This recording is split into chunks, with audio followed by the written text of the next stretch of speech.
दर्शक बंधु आज भिडियो आपण मानक ज्येष्ठ अमावास्या बा सावित्री अमावास्यार अनेक अनेक शुभेच्छा एवं अभिनंदन।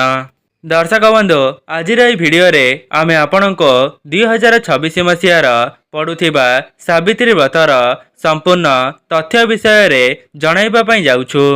जे चलित वर्ष 2026 मसीह सावित्री व्रत केबे पड़िबाकु जाउछि एवं एहार शुभ मुहूर्त कौन रहिब एवं एहा सहित आपण माने जानिबे केउ समय रे पूजाटी को करिबा द्वारा आपणकर शंका सिंदूर वज्र होई रहिब एवं ता सहित एही दिन महिला माने कौन सब खाइबा उचित एवं कौन खाइबा अनुचित होइथाए। आपण माने एही दिन केउ सब जिनिस को दान करिबा बहुत शुभ होइथाए। ता सहित एही दिन केउ सब जिनिस को दान करिबा द्वारा आपणक जीवन को घोर दरिद्रतार आगमन होइथाए।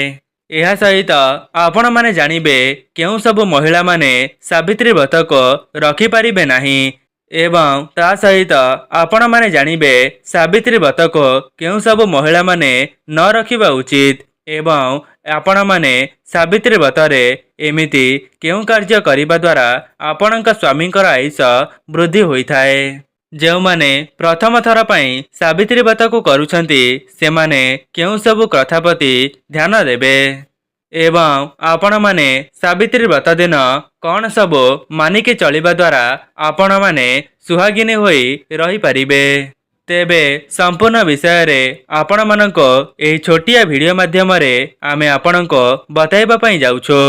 सेथि पई जेउ माने भी एही वीडियोटी को देखुचंती आपणकर फायदा निमंते एही वीडियोटी को संपूर्ण शेष पर्यंत देखंतो कहीं ना एही वीडियो माध्यम रे मु आपणको एमिति गोटिए उपाय विषय रे बताइबा पई जाउछि जहाको आपण माने सावित्री व्रत दिन करिदेबा द्वारा आपण माने अखंड सौभाग्यवती हेबार वरदान को प्राप्त करि परिबे।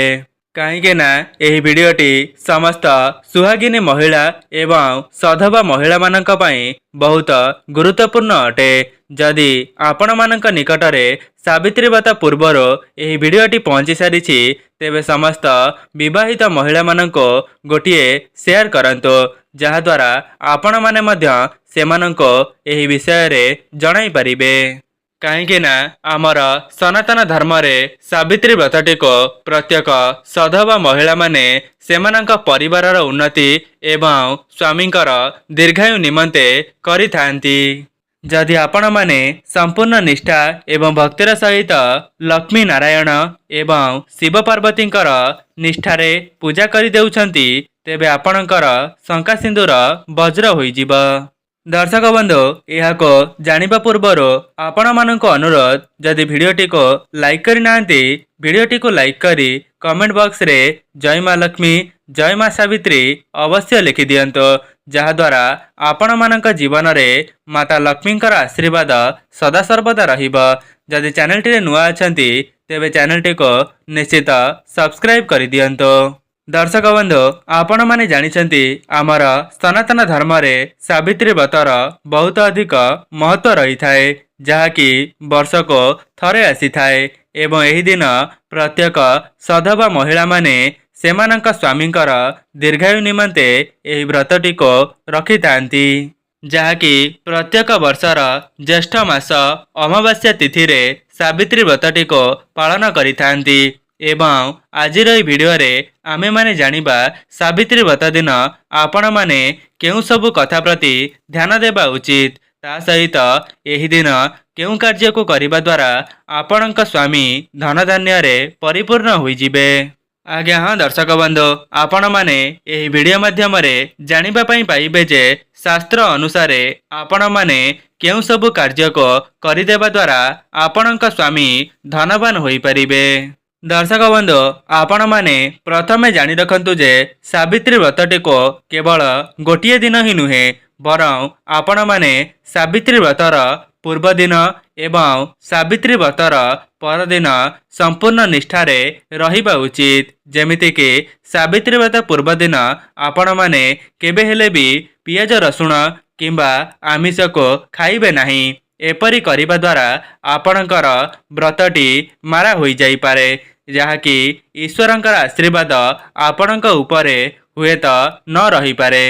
सेथिपाई आपण माने सावित्री व्रत पूर्व दिन एवं सावित्री व्रतर परदिन आमिष एवं पियाज रसुण को दूरे दियंतो, जहाद्वारा आपणकर शंका सिंदूर सदासर्वदा वज्र होई रहिथिब।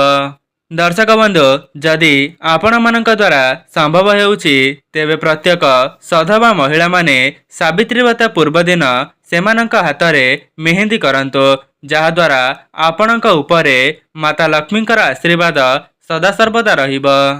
जदि भी आपण माने सावित्री व्रत दिन अधिकरु अधिक साज श्रृंगार होई पारु नांती, तेबे आपणक हातरे मेहंदी निश्चय करंतो एवं एहा परे आपण माने सावित्री व्रतर ब्रह्म मुहूर्तर निजर सज्जाटी को त्याग करिदेबे एवं निजर स्नान आदि कार्य समापन करिबा परे हलदिया किंवा नाली रंगर साड़ी को परिधान करी सावित्री व्रतर पूजा करिबे।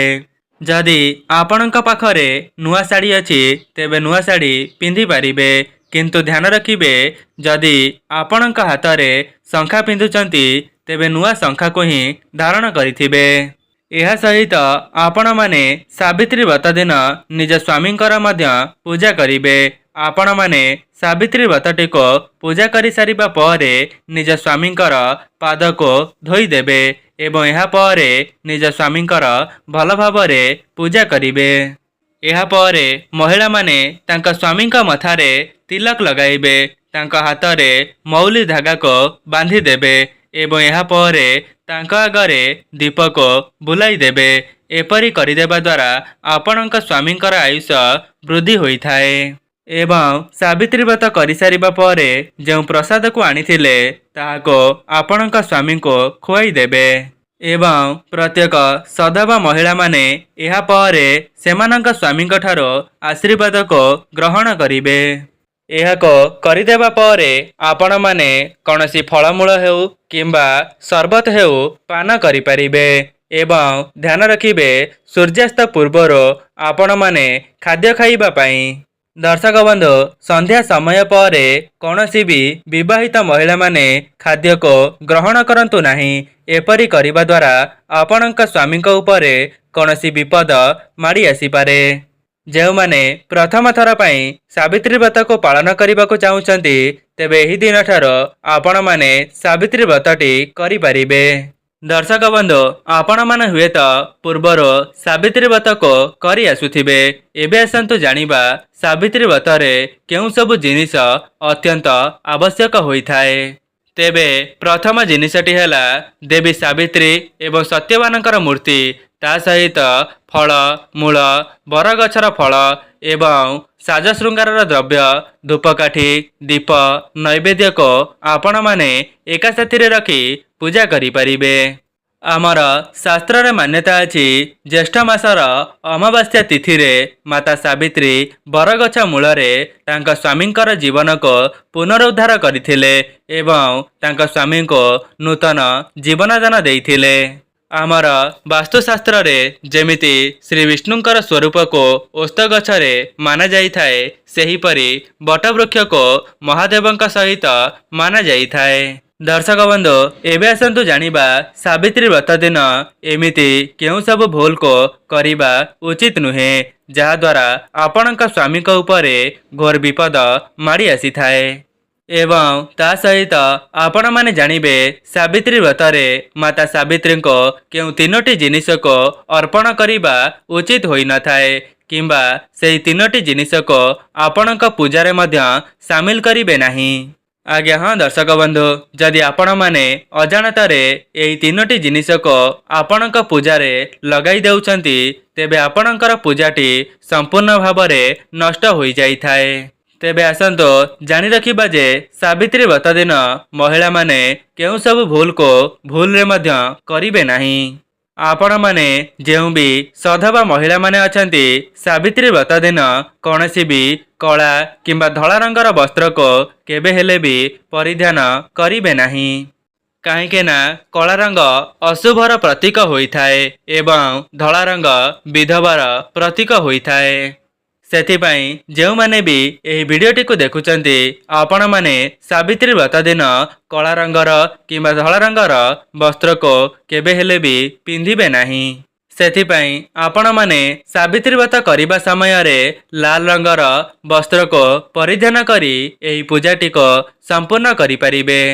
ଯଦି ଆପଣମାନେ ଏପରି କରିଦେଉଛନ୍ତି ତେବେ ଆପଣଙ୍କ ଉପରେ ମାତା ଲକ୍ଷ୍ମୀ ଏବଂ ମା ସାବିତ୍ରୀ ଅଧିକରୁ ଅଧିକ ପ୍ରସନ୍ନ ହୋଇଯିବେ, ଯାହାଦ୍ୱାରା ଆପଣମାନଙ୍କୁ ଅଖଣ୍ଡ ସୌଭାଗ୍ୟବତୀ ହେବାର ବରଦାନ ପ୍ରାପ୍ତି ହୋଇଯିବ। ଏବଂ ପ୍ରତ୍ୟେକ ମହିଳାମାନେ ଆପଣଙ୍କ ସକ୍ଷମ ଦ୍ୱାରା ସାବିତ୍ରୀ ବ୍ରତ ଦିନ କୌଣସି ବି ଗରିବ ଗୁରୁବାମାନଙ୍କୁ ସାଜ ଶୃଙ୍ଗାରର ଦ୍ରବ୍ୟ ଦାନ କରନ୍ତୁ। ଏପରି କରିବା ଦ୍ୱାରା ଆପଣଙ୍କ ସ୍ୱାମୀଙ୍କ ଉପରେ କୌଣସି ପ୍ରକାରର ଦୁଃଖ କଷ୍ଟ କେବେ ହେଲେ ବି ଆସିବ ନାହିଁ। ଏବଂ ଆପଣମାନେ ଗୋଟିଏ କଥାର ଧ୍ୟାନ ରଖିବେ, ଆପଣଙ୍କର ଷୋଳ ଶୃଙ୍ଗାରରୁ କୌଣସି ବି ଦ୍ରବ୍ୟକୁ ଆପଣମାନେ କେବେ ହେଲେ ବି ଦାନ କରିବେ ନାହିଁ। ଯଦି ବି ଦାନ କରୁଛନ୍ତି ତେବେ ନୂତନ ଜିନିଷକୁ କିଣିକରି ହିଁ ଦାନ କରିପାରିବେ। ଆମର ସନାତନ ଧର୍ମରେ ଏମିତି ମଧ୍ୟ ମାନ୍ୟତା ଅଛି, ସାବିତ୍ରୀ ବ୍ରତ କରୁଥିବା ମହିଳାମାନେ କେବେ ହେଲେ ବି ଲୁଣର ସେବନ ଏହି ଦିନ କରିବେ ନାହିଁ। ତା ସହିତ ଏହି ଦିନ ନିଜ ଘରର କୌଣସି ସଦସ୍ୟମାନେ ମଦ ମାଂସକୁ ଖାଇବେ ନାହିଁ। ଏବଂ ଆପଣମାନେ ଏହି ଦିନ ଶାରୀରିକ ସମ୍ପର୍କ ମଧ୍ୟ ରଖନ୍ତୁ ନାହିଁ, କାହିଁକି ନା ଏହି ଦିନ ସମ୍ବନ୍ଧ ରଖିବା ଦ୍ୱାରା ଆପଣଙ୍କ ସ୍ୱାମୀଙ୍କ ଉପରେ ବିପଦ ମାଡ଼ି ଆସିଥାଏ। ତା ସହିତ ଆପଣଙ୍କର ବ୍ରତଟି ମଧ୍ୟ ଖଣ୍ଡିତ ହୋଇଯାଇପାରେ। ସେଥିପାଇଁ ଆପଣମାନେ ଏହି କଥା ପ୍ରତି ନିଶ୍ଚିତ ଭାବରେ ଧ୍ୟାନ ରଖିବା ଉଚିତ। ତା ସହିତ ଏହି ଦିନ ପ୍ରତ୍ୟେକ ସଧବା ନାରୀମାନେ ଦିନରେ କେବେ ହେଲେ ବି ଶୋଇବା ଉଚିତ ନୁହେଁ, କାହିଁକି ନା ଶାସ୍ତ୍ରରେ ଏମିତି ମଧ୍ୟ ମାନ୍ୟତା ଅଛି, ଯେଉଁ ବି ବ୍ରତଧାରୀମାନେ ଅଛନ୍ତି ସେମାନେ ଦିନରେ ଶୋଇବା ଦ୍ୱାରା ସେମାନଙ୍କର ବ୍ରତଟି ଖଣ୍ଡିତ ହୋଇଯାଇପାରେ। ସେଥିପାଇଁ ଯେଉଁମାନେ ବି ଏହି ଭିଡ଼ିଓଟିକୁ ଦେଖୁଛନ୍ତି ଆପଣମାନେ କେବେ ହେଲେ ବି ସାବିତ୍ରୀ ବ୍ରତର ଦିନ ସମୟରେ ଶୋଇବେ ନାହିଁ। ପ୍ରତ୍ୟେକ ସଧବା ମହିଳାମାନେ ସାବିତ୍ରୀ ବ୍ରତର ବ୍ରହ୍ମ ମୁହୂର୍ତ୍ତରୁ ଉଠି ନିଜର ସ୍ନାନ ଆଦି କାର୍ଯ୍ୟ ସମାପନ କରିବା ପରେ ଗୋଟିଏ ଲୋଟାରେ ଗଙ୍ଗାଜଳ, ହଳଦୀ, ସିନ୍ଦୁର ଏବଂ 1 ଟଙ୍କିଆ କଏନ୍କୁ ପକାଇ ଦେଇ ସେହି ଜଳକୁ ସୂର୍ଯ୍ୟ ଦେବତାଙ୍କୁ ନିଶ୍ଚିତ ଭାବେ ଅର୍ପଣ କରନ୍ତୁ।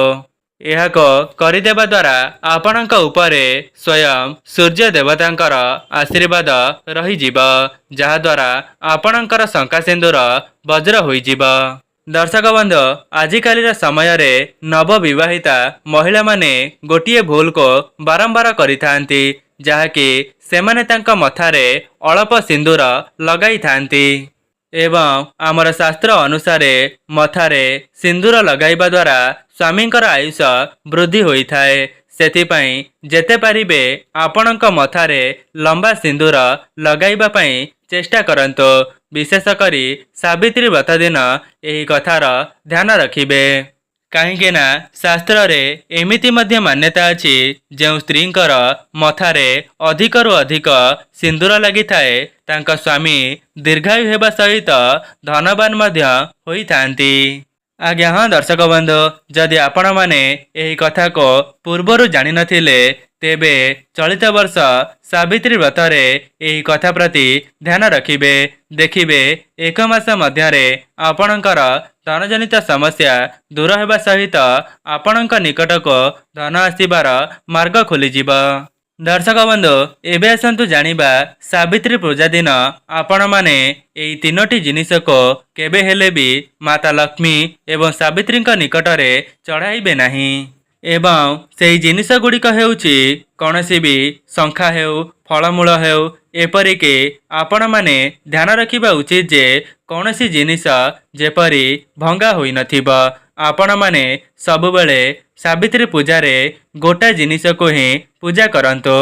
ସେଥିପାଇଁ ଏହି କଥା ଉପରେ ଆପଣମାନେ ଧ୍ୟାନ ରଖିବେ। ଭୁଲରେ ମଧ୍ୟ ଏହିସବୁ ଜିନିଷକୁ ପୂଜାରେ ବ୍ୟବହାର କରିବେ ନାହିଁ। ପ୍ରତ୍ୟେକ ସଧବା ମହିଳାମାନେ ଏହି ଦିନ ମଙ୍ଗଳସୂତ୍ରକୁ ଧାରଣ କରିବେ। ତା ସହିତ ଧଳା ରଙ୍ଗର, କଳା ରଙ୍ଗର କିମ୍ବା ନୀଳ ରଙ୍ଗର ଚୁଡ଼ିକୁ ପିନ୍ଧିବେ ନାହିଁ। ଯେଉଁ ବି ସଧବା ମହିଳାମାନେ ସାବିତ୍ରୀ ବ୍ରତ ଦିନ ମଙ୍ଗଳସୂତ୍ରକୁ ପିନ୍ଧି ନଥାନ୍ତି ତେବେ ସେମାନଙ୍କ ବ୍ରତଟିକୁ ଅଧୁରା ମାନାଯାଇଥାଏ। ଦର୍ଶକ ବନ୍ଧୁ, ଏମିତି ବି କିଛି ଲୋକଙ୍କ ମନରେ ପ୍ରଶ୍ନ ରହିଥାଏ ଯେ କ'ଣ ଗର୍ଭବତୀ ମହିଳାମାନେ ଏହି ବ୍ରତଟିକୁ ପାଳନ କରିପାରିବେ? ଆଜ୍ଞା ହଁ ଦର୍ଶକ ବନ୍ଧୁ, ଯଦି ସେହି ମହିଳା ଜଣକ ସବଳ ଅଛନ୍ତି ଏବଂ ଏହି ବ୍ରତଟିକୁ କରିବା ପାଇଁ ସକ୍ଷମ ଅଛନ୍ତି ତେବେ ସେମାନେ କେବଳ ଫଳମୂଳକୁ ଖାଇ ମଧ୍ୟ ବ୍ରତଟିକୁ କରିପାରିବେ। ଦର୍ଶକ ବନ୍ଧୁ, ଆଉ ଗୋଟିଏ କଥା, ଯଦି ପତି ପତ୍ନୀଙ୍କ ମଧ୍ୟରେ କୌଣସି ଯୁକ୍ତିତର୍କ ନିମନ୍ତେ ସେହି ସମ୍ପର୍କଟି ଭଲରେ ନାହିଁ କିମ୍ବା ପତି ପତ୍ନୀ ଦୂରରେ ଅଛନ୍ତି କିମ୍ବା ଛାଡ଼ପତ୍ର ପର୍ଯ୍ୟନ୍ତ କଥା ଚାଲିଯାଇଛି ତେବେ ସେହି ପରିସ୍ଥିତିରେ ମହିଳାମାନେ ସାବିତ୍ରୀ ବ୍ରତକୁ ରଖିବା ଅନୁଚିତ ହୋଇଥାଏ। ଦର୍ଶକ ବନ୍ଧୁ, ଆପଣମାନେ ସାବିତ୍ରୀ ବ୍ରତ ଦିନ ନିଜର କୌଣସି ବି ସାଜ ଶୃଙ୍ଗାରର ଦ୍ରବ୍ୟକୁ ଅନ୍ୟ କୌଣସି ମହିଳାଙ୍କୁ ଭୁଲରେ ବି ଦେବେ ନାହିଁ। ଏପରି କରିବା ଦ୍ୱାରା ଆପଣଙ୍କ ସ୍ୱାମୀଙ୍କ ଆୟୁଷରେ ହାନି ହୋଇପାରେ।